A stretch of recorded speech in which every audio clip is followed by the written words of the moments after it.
What's up, y'all? Lord. So, y'all tell me, ooh, y'all like the little day in the life of a gardener series I've been doing. So, well, y'all excuse me, I was eating some kumquat. Um, I kind of got started before I even turned on the camera.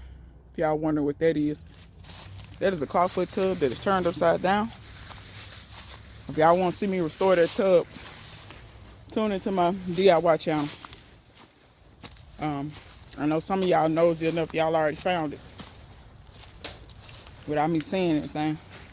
But back to this cardboard. You know, your girl been trying to smother out a lot of different things in the garden. And I've been using this cardboard religiously. So, I don't even know what this cardboard really came from. It say lighting, but I ain't bought no lights. So, I probably got it from somebody or got it on the side of the road. But this is part of my daily stuff, y'all. So every day, you just step on it, lay that out like that, and then where I want to lay this. I think I want to lay this over here. See, I got all this English ivy, all that right there, all that's English ivy. I want all that to get smothered out. And y'all don't worry when you lay your cardboard down if it ain't, perfect and all that. When it rains, it get heavy enough and it'll lay it down. But I'm gonna show y'all the bananas. I don't know if I showed you the bananas recently. This how they looking. This biggest one is probably 3 times the size it was when I put it in the ground. I give a lot of food scraps to my bananas. A lot of food scraps. If you got bananas and they're not making fruit for you, are you feeding them? You gotta feed them. They're heavy feeders. You have to think about where they naturally grow. They naturally grow in jungles where there are leaves and animals and all that kind of stuff. Fruit falls to the ground. In the wild, nobody would really collect those bananas.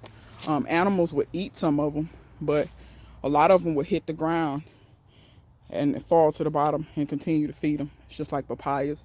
Papayas are the same way. That's why they like but they don't. Papayas like a lot of just leaves and stuff that breaks down. Really, I mean, you can give them food scraps, but bananas, they don't really care. They'll take anything. So, like I said, when you wonder why your stuff not growing, what would it do in nature? So, yeah, bananas are heavy feeders because they live in very vegetative, dense type places. So, show y'all what I got going on over here. So, I got this tote here. And if anybody watches Robbie and Gary Easy Gardening,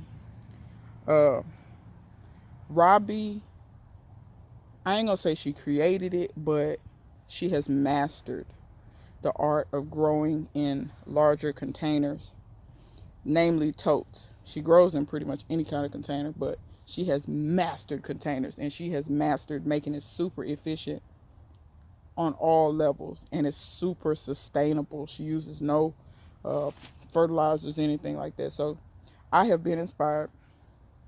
I got a tote here. That one doesn't have a hole in it yet. I got one here as well, because as y'all know, I was collecting rainwater in these totes, and I thought to myself, collecting rainwater is fine. However, I actually think these totes would much better serve me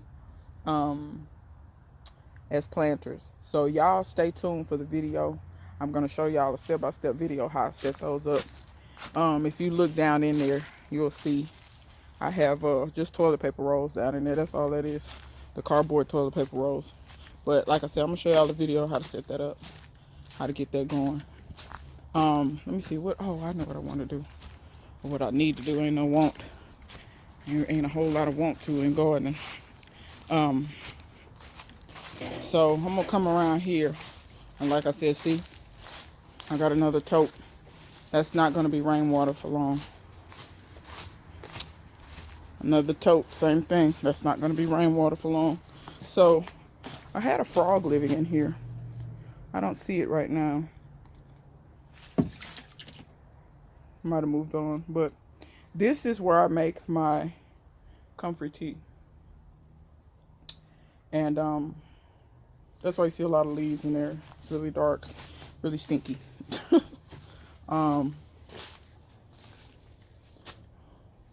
Ooh, I need to put some bits in there. Can y'all see all the mosquito larvae? I gotta put some bits in there ASAP. So that's gotta get done. But let me show y'all this right quick. So I know I have the irrigation set up, and I need to make some updates and improvements to the irrigation system. I am going to use the irrigation system. Not using it currently. I will explain why. I'll do a video on that. Not a bad thing. Just learn some things. So what I'm going to do is, since this is almost full, this has my pump hooked up to it. You know, so what I'm going to do is I'm going to grab some of this. I'm going to grab about that much. I've already put some of this in the other one.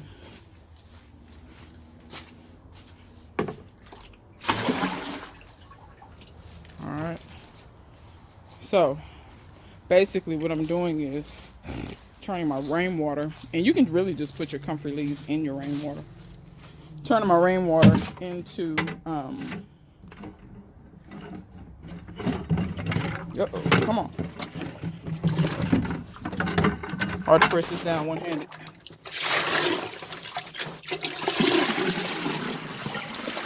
Alright. So I'm turning my rainwater into comfrey tea, basically. That way when I water my plants, they're automatically getting fed as well. So they're getting water and they're getting fed. So, alright. That's full enough. That's where I like to start.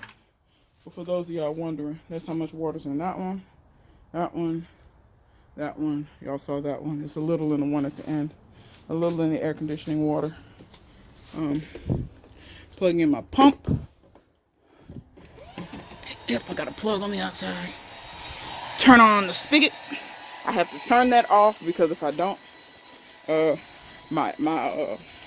it'll drain the whole thing. So I turn the spigot off. That way I make sure I don't lose my water at night. Because of just the weight of the sheer weight of the water. Water wants to travel the path of least resistance. And because this is on the ground, and the way they is just drain it. It'll drain it all out. Try to get this kink out of this hose. Ugh. Don't leave your hoses with kinks in them. I promise you, you'll have a bad day. Especially with an old hose that has memory. Alright, so I grabbed my hose. As you can see, the pump's pumping. It hasn't started pumping the other stuff yet. I can tell because the water coming through the hose is warm. But anyway,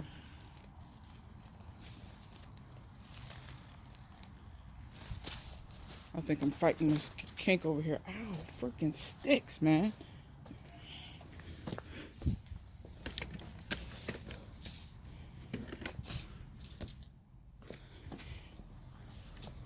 Trying to get that kink out of that hose. Like I said, when it gets warm, this particular hose does this. They don't like to behave. Okay, now we got it flowing now. There we go. We even got a little bit more pressure to it now. Much better. So, since I have comfrey tea coming through this, my hand is going to smell horrific. But I want y'all to notice what I'm doing. I'm getting these leaves wet, and I know they tell you don't get the leaves wet. I wouldn't do this at the heat of the day But since this is basically liquid food, this is how I feed. This is how I feed Felix. Anyway, this is how I feed my sweet potatoes. I kind of foliar feed because they have so many leaves. You can put fertilizer down. Of course, this water going into the ground will get down to the roots and feed them. And it would also feed any other soil biology that you have going on. But the sheer volume of leaves that these plants have, I think this is 4 plants. I only put 4 sweet potatoes in the ground, so if it's any more than 4 plants, I didn't do it. Nature did it. I have my calamondins out here. I'm not going to water them. I'm just letting them get full sun so that the pot can dry out some. The soil was too wet and they were looking splotchy. They still look a little splotchy, but they actually look much better in one day. Just letting them sit out here and get some sun and get hot and let the pot dry out. So y'all quit watering your citrus. You're killing it. Quit watering avocados too. Avocados grow very similar to citrus. They don't need all that. So, like I said, since this has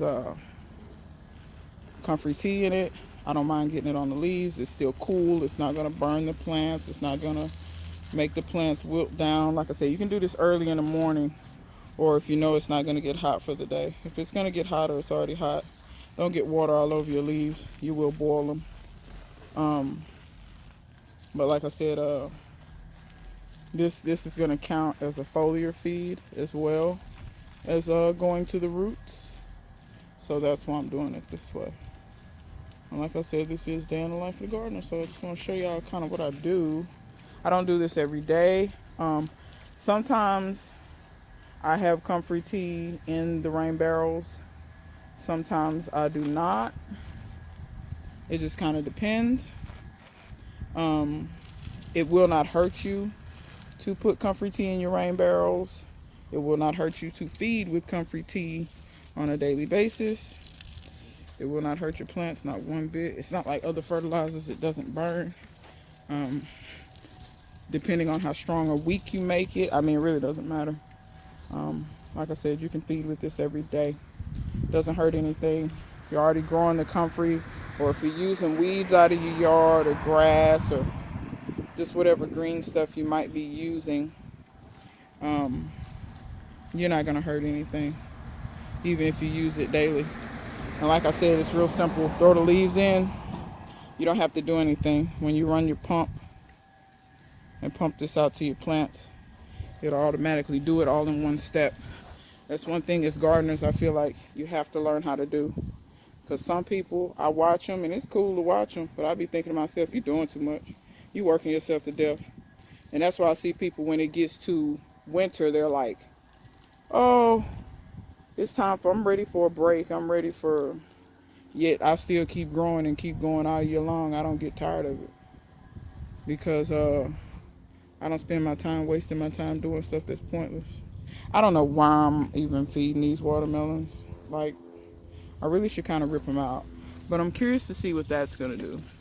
That's the other one that got blossom end rot. I just put it right there. It's going to break down in place and feed the watermelon that's on there. Y'all can see how my tree collars are looking. Not wastewater. Y'all can see how they're looking. And I got 2 figs down in there too. So, in a winter like now, I don't worry that much about watering a ton, because it doesn't get that hot.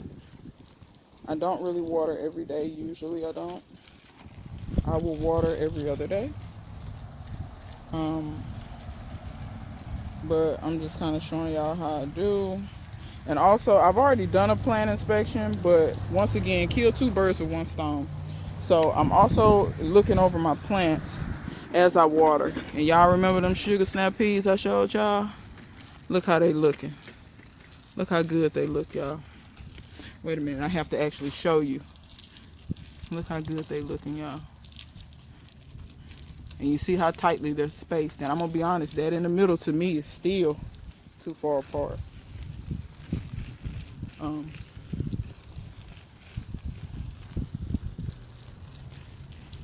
Yeah, like I said, I'm doing my plant inspection, looking over my plants, you know, looking to see how things look, looking to see if I see any pests, looking to see if there's anything to eat.